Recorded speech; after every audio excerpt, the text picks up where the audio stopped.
सर्दियों में हरे मटर का निमोना नहीं खाया तो फिर क्या बनाया और क्या खाया।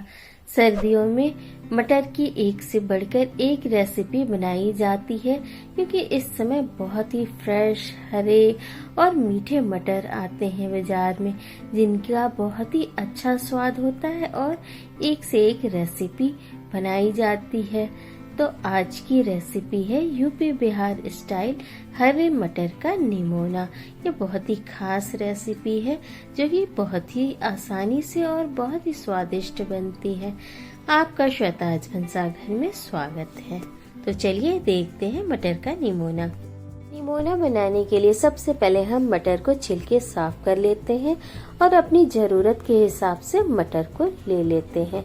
मैंने मीडियम साइज की एक कटोरी मटर लिया, जिसमें से आधे मटर को पीस लेंगे और आधे को हम ऐसे ही खड़ा इस्तेमाल करेंगे। मटर को हमें दरदरा पीसना है, बहुत महीन नहीं पीसना है।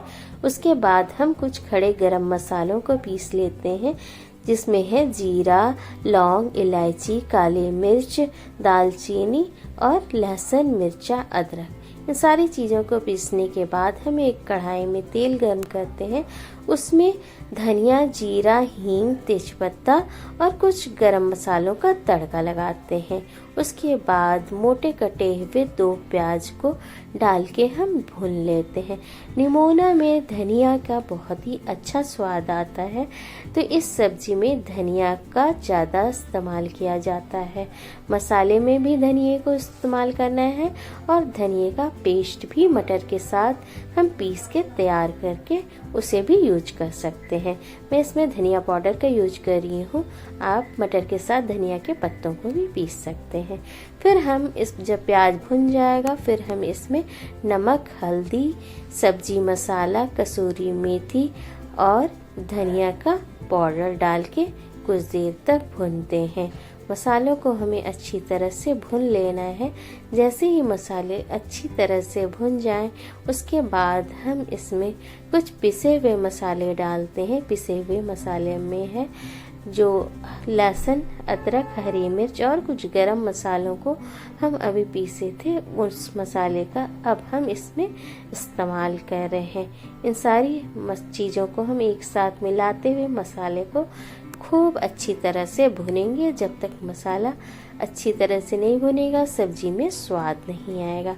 जैसे ही मसाला अच्छी तरह से भुन जाएगा, फिर हम पिसे हुए जो मटर था, जिसके हमने दरदरा पिसा था, उसे भी अब मसालों के साथ भून लेंगे। और इस वक्त हमें हीट को मीडियम रखना है, क्योंकि मटर को हमें अच्छी तरह से भूनना है मसालों के साथ।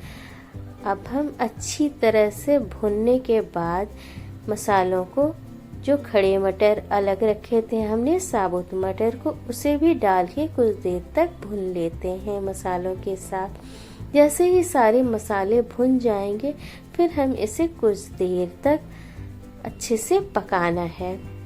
मसाले भुन चुके हैं तो इसमें खट्टापन के लिए 2 बड़े साइज का देसी टमाटर डाल के उसे भी भून लेना है और टमाटर को गला लेना है। इस वक्त हम मसालों को पीसने के समय जो पानी था मसालों वाला, वो डाल के अब मीडियम हीट पे सारी मसालों को पका लेते हैं, ढक्कन लगा के मसाले में।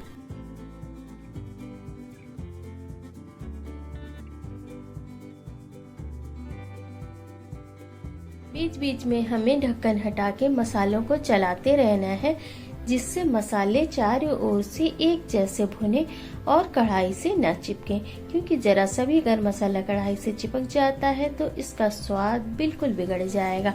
इसीलिए हमें बीच बीच में चलाते रहना है और मसालों को तब तक हमें भूनना है ढक्कन लगा के, जब तक मसालों से ऑयल सेपरेट ना होना शुरू कर दे।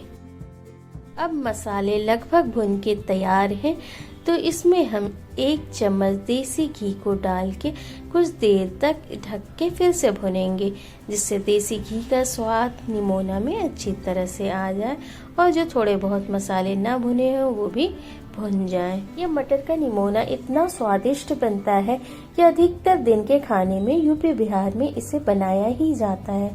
ये खाने में बिल्कुल ही लाजवाब होता है। और कुछ लोग तो इसे बगैर मसाले के सिर्फ हरे धनिए के पत्ते, लहसुन मिर्ची के साथ ही बनाते हैं, जो कि बहुत ही कम मसालों वाला और वो भी बहुत ही स्वादिष्ट बनता है। मसालों को इस स्टेज पे कॉन्टिन्यूअस चलाना है, नहीं तो ये चिपकना स्टार्ट कर देते हैं। और अब मसाले भुन चुके हैं तो हम इसमें ग्रेवी के लिए पानी डाल देते हैं। हमें उतना पानी डालना है जितनी ग्रेवी की ज़रूरत है, उससे थोड़ी ज़्यादा, क्योंकि उबलने के बाद ये पानी थोड़ा सा उड़ेगा। हमें इसे कुछ देर तक अच्छे से पकाना है तेज हीट पे, जिससे कि मसालों के साथ मटर अच्छी तरह से गल जाए। अगर मटर कच्चा रहेगा तो एसिडिटी होगी, इसलिए हमें इसे कुछ देर पानी के साथ अच्छी तरह से पकाना है। अब ये निमोना लगभग तैयार है, क्योंकि इसमें ऑयल जो है ऊपर ऊपर आ गया है। ये साइन है कि ये निमोना बनके तैयार हो चुका है। ये ताजे हरे मटर से बना हुआ निमोना गर्म गर्म चावल के साथ बहुत ही स्वादिष्ट लगते हैं। इसे आप बना के तुरंत सर्व करें, बहुत ही स्वादिष्ट बनता है। और ये एक अलग तरह की रेसिपी है, जिसे आप रोटी के साथ भी ट्राई करें तो बहुत ही स्वादिष्ट लगता है। देखने में ही भी ये उतना ही शानदार होता है जितना कि खाने में। आप भी इस विंटर सीजन में इसे एक बार जरूर बना के मेरे तरीके से ट्राई करें, आपको बहुत ही पसंद आएगी। और हाँ, मेरी वीडियो को लाइक करना और सब्सक्राइब करना बिल्कुल ना भूलें। आपको वीडियो कैसी लगी कमेंट करके जरूर बताएं। Thank you.